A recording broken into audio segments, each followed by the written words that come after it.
The recent brutal rape and murder of a woman doctor in Kolkata has reignited national discussions on women's safety in India.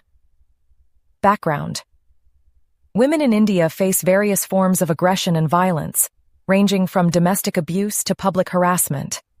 Women live in a state of perpetual vigilance due to inadequate structural protections. The constant state of alertness forces women to continuously evaluate their surroundings for potential threats. This psychological strain often goes unrecognized, both by the women experiencing it and by society at large.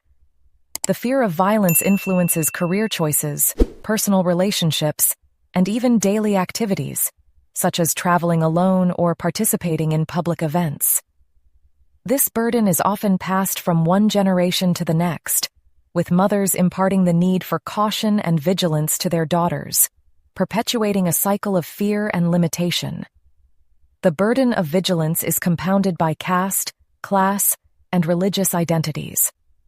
Women from marginalized communities face intensified discrimination and prejudice, adding layers of complexity to their experiences.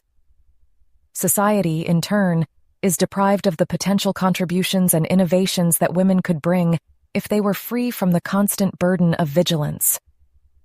Unlocking the full potential of women is crucial for overall societal progress, as their contributions are essential for the advancement of various sectors.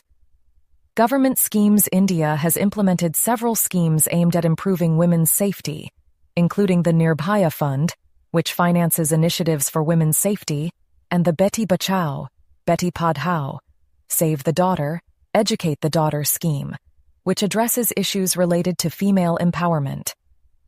The One Stop Center scheme, which provides support to women affected by violence, is another important initiative.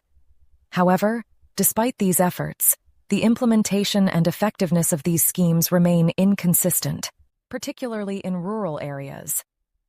International best practices countries like Sweden and Norway have implemented comprehensive safety nets and educational programs that emphasize gender equality and provide robust support systems for women. In New Zealand, the government has prioritized the well-being of women through legislative changes, ensuring that violence against women is met with stringent consequences and providing ample support for victims. The Netherlands has developed a proactive approach by integrating gender sensitivity training across various sectors, from law enforcement to public services, to create a more aware and responsive system. Way forward: broaden the understanding of violence. It is crucial to expand the definition of violence to include less tangible forms of harm, such as the psychological burden of constant vigilance.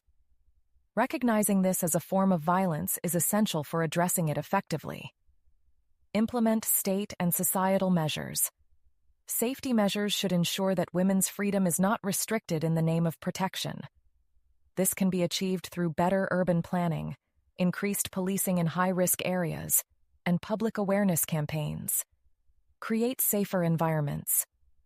Collective societal action is necessary to create environments where women can feel safe.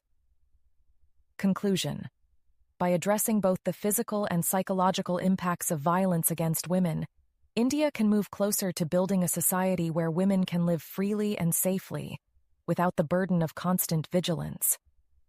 This is not just a matter of human rights, but is also essential for the overall progress and well-being of society.